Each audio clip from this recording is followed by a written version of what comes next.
Hello everyone, जैसे से हम सभी को हम कर रहे थे स्ट्रेटेजिटी के लिए अपनी फिजिक्स, और जिसमें हमने 11th क्लास का अपना चैप्टर स्टार्ट कर रखा था मोशन इन ए प्लेन। ठीक है, पिछले क्लास में हमने फॉर्मूले डिस्कस किए थे एक्सेलरेशन के, एंगुलर स्पीड के और एंगुलर वेलोसिटी के। ठीक है, उनसे रिलेटेड हमारे पास एक क्वेश्चन है जो आपको खुद से सोल्व करना है। ठीक है, कुछ भी नहीं करना है, सब कुछ आपके पास दिया गया है और इसमें पूछा क्या गया है, what is the angular speed पूछी गई है, लीनियर स्पीड पूछी गई है, और एक्सेलरेशन वेक्टर है वो कांस्टेंट वेक्टर है या नहीं है, और उसका मैग्नीट्यूड हमें बताना है। ठीक है, मेन हमें यहाँ पे क्या है कि एंगुलर स्पीड का फॉर्मूला हमें याद होना चाहिए, लीनियर स्पीड का फॉर्मूला याद होना चाहिए। वो फॉर्मूले अगर आपको याद है तो आप इस क्वेश्चन को आराम से सोल्व कर पाओगे। ठीक है, कल की क्लास में हमने जो फॉर्मूले थे अच्छे से डिस्कस किए थे। एंगुलर स्पीड का फॉर्मूला हमने अच्छे से डिस्कस किया था, क्या होता है omega is equal to 2π/t। ये हमारे पास एंगुलर स्पीड का फॉर्मूला है। लीनियर स्पीड की भी हमने बात की थी, लीनियर स्पीड का फॉर्मूला क्या था, v इज इक्वल टू हमारे पास ओमेगा r। ये लीनियर स्पीड का फॉर्मूला था। अब सारी वैल्यू इसमें पुट कर दो, हमारे पास आंसर तो इसमें निकल के आ जाएगा। ठीक है, ओके। देखो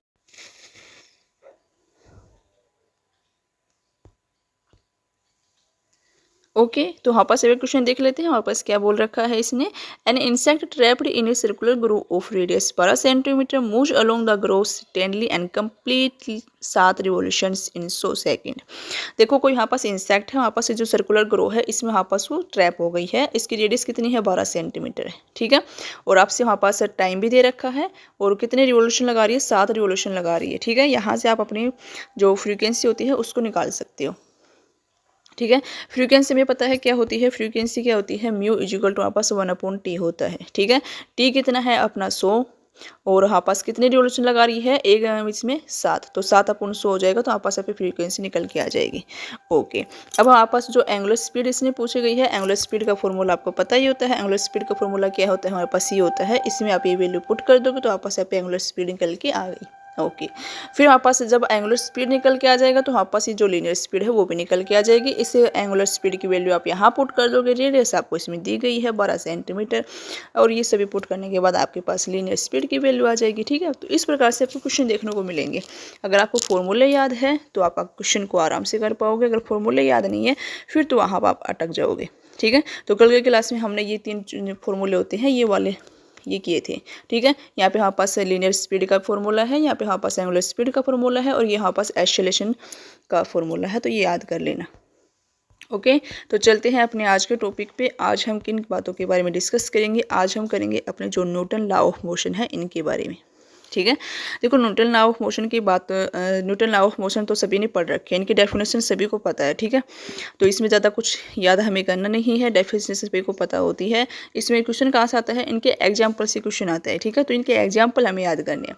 Newton first law of motion की बात करते हैं तो हम इसका दूसरा नाम क्या होता है, लॉ ऑफ इनर्शिया भी हम इसको बोलते हैं। ठीक है, इसमें हमारे पास इनर्शिया की डेफिनेशन निकल के आती है, इसलिए हम इसका दूसरा नाम क्या देते हैं, लॉ ऑफ इनर्शिया। ओके, और ये क्या कहता है कि जब ऑब्जेक्ट कोई ऑब्जेक्ट रेस्ट में है तो रेस्ट में ही रहेगा जब तक हम उस पर कोई एक्सटर्नल फोर्स ना लगा दें। ठीक है, तब तक वो ऑब्जेक्ट रेस्ट में रहेगा। मतलब जैसे कि हमारे पास मान लो ये बॉल है, ठीक है, ये बॉल यहाँ पे रखी रहेगी तब तक आप इस पर कोई एक्सटर्नल फोर्स ना लगाओगे, तब तक ये बॉल यहाँ पे रेस्ट में रहेगी। जैसे मैंने इसको धक्का मार दिया तो यहाँ पास ही क्या हो जाएगी, मोशन में चली जाएगी। ठीक है, क्योंकि मैंने इस पर कोई फोर्स अप्लाई की है। ओके ओके, तो यही कहता है कि कोई भी ऑब्जेक्ट रेस्ट में है तो रेस्ट में रहेगा, मोशन में है तो मोशन में रहेगा, जब तक आप उस पर कोई एक्सटर्नल फोर्स ना अप्लाई कर दो। ठीक है, तो ये तो हमारे पास Newton first law motion. Newton second law motion क्या कहता है, इसमें हमारे पास फोर्स की डेफिनेशन निकल के आती है। फोर्स इज इक्वल टू क्या होता है, ma। ठीक है, ये वाला फॉर्मूला हमारे पास निकल के आता है न्यूटन सेकंड लॉ मोशन से, ये आपको फॉर्मूला याद रखना है। ठीक है, इस फॉर्मूले से हमारे पास क्वेश्चन आते हैं। ठीक है, ओके, फिर तीसरा हमारे पास न्यूटन लॉ थर्ड मोशन क्या कहता है, एक्शन एंड रिएक्शन जिसको हम बोलते हैं। इसमें क्या कहते हैं कि whenever an object exert a force on another object and the second object exert an equal and opposite force on the first. क्या कहता है कि अगर एक ऑब्जेक्ट अगर किसी दूसरे ऑब्जेक्ट पर फोर्स अप्लाई कर रहा है तो ये वाला ऑब्जेक्ट भी उतनी ही इक्वल अपोजिट फोर्स उस पर अप्लाई करेगा। ठीक है, मतलब ये दोनों आपस में एक दूसरे पे फोर्स लगाएंगे, सिंपल सी बात ये है। ओके ओके, अब आपसे पेपर में इनकी एक डेफिनेशन तो कोई पूछने वाला नहीं है, पूछता तो कहाँ है, पूछता है तो एग्जाम्पल पूछता है हमसे। ठीक है, ये एग्जाम्पल बताइए कौन से लॉ के एग्जाम्पल हैं। ठीक है। तो वहाँ हम चलते हैं तो हम देखते हैं पहला जो हमारे पास नियम है फर्स्ट लॉ ऑफ मोशन, जिसको हम लॉ ऑफ इनर्शिया भी बोलते हैं। इसके एग्जाम्पल देखो, मेन हमारे पास क्या है एग्जाम्पल। ओके, तो फर्स्ट आता है जब कार अचानक ब्रेक लगते हैं तो यात्री आगे की ओर झुकता है। ठीक है, तो ये कौन से मोशन का एग्जाम्पल है, फर्स्ट लॉ ऑफ मोशन का है। और जब अचानक से बस चलती है तो हम कहाँ जाते हैं, हम पीछे की तरफ जाते हैं। ठीक है, तो ये भी किसका एग्जाम्पल है, फर्स्ट लॉ ऑफ मोशन के एग्जाम्पल है। यहाँ पे दोनों एग्जाम्पल याद रखना। जब भी कार की अचानक ब्रेक लगती है तो यात्री आगे की ओर झुकता है, और जब अचानक से बस चल पड़ती है तो हम पीछे की ओर जाते हैं। तो ये किस कारण होता है, लॉ ऑफ इनर्शिया के कारण होता है। ठीक है, तो यहाँ पे आपस पूछे तो आपस कौन सी मोशन के एग्जाम्पल है, फर्स्ट लॉ ऑफ मोशन के एग्जाम्पल है। ओके, फिर हमारे पास सेकंड आता है सेकंड लॉ ऑफ मोशन, जिसमें हमारे पास ये फॉर्मूला निकल के आता है। ठीक है, ओके, फॉर्मूला पता होना चाहिए, फॉर्मूला ठीक है पता है, और ज़्यादा कुछ नहीं है इसमें। फिर हमारे पास आता है थर्ड लॉ ऑफ मोशन, जिससे हम क्या कहते हैं, क्रिया प्रतिक्रिया का नियम भी कहते हैं। मतलब जिसमें हमारे पास क्या होता है कि कोई ऑब्जेक्ट अगर किसी दूसरे ऑब्जेक्ट पर फोर्स लगा रहा है तो वो वाला ऑब्जेक्ट उस पर उतनी ही इक्वल और अपोजिट डायरेक्शन में फोर्स लगाएगा।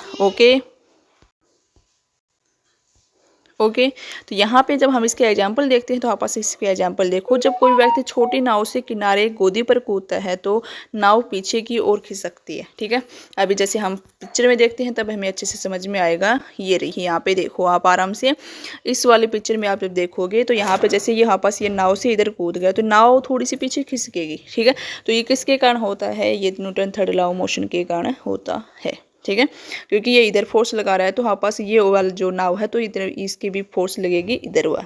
ठीक है, इधर भी लगेगी और इधर भी लगेगी, तो जिस कारण से हमारे पास नाव क्या जाएगी, पीछे जाएगी। तो ये किसका एग्जाम्पल है, Newton third law of motion का एग्जाम्पल है।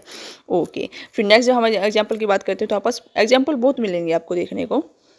जैसे हम बात करते हैं तो यहाँ पे हमारे पास आता है ये recoil force on the gun, ये भी किसका एग्जाम्पल है, Newton third law of motion का एग्जाम्पल है।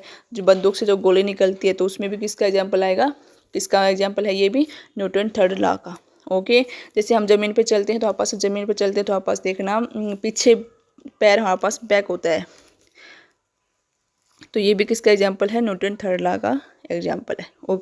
ओके, जैसे मिट्टी में चल के देखना, तो मिट्टी में चलोगे तो पीछे हमारे पास मिट्टी पीछे की तरफ, थोड़ी सी मिट्टी हमारे पास पीछे की तरफ हटती जाती है जब हम चलते जाते हैं, तो कभी नोटिस करना। तो ये भी हमारे पास किसका एग्जाम्पल है, न्यूटन थर्ड लॉ का एग्जाम्पल है। ओके, इसके एग्जाम्पल हुए। ओके, अब हमारे पास किसमें क्या बचता है, इसके जो हमारे पास इस जो चैप्टर से जो क्वेश्चन पूछे जाते हैं एस्टेट के पेपर में, वो हम ये देखो ये रहे, इनको करेंगे नेक्स्ट क्लास में। ठीक है, किस तरह से आपसे न्यूमेरिकल पूछे जाते हैं, किस तरह से आपसे थ्योरी पूछी जाती है, उनके बारे में ये क्वेश्चन को हम नेक्स्ट क्लास में करेंगे। तब तक के लिए बाय बाय।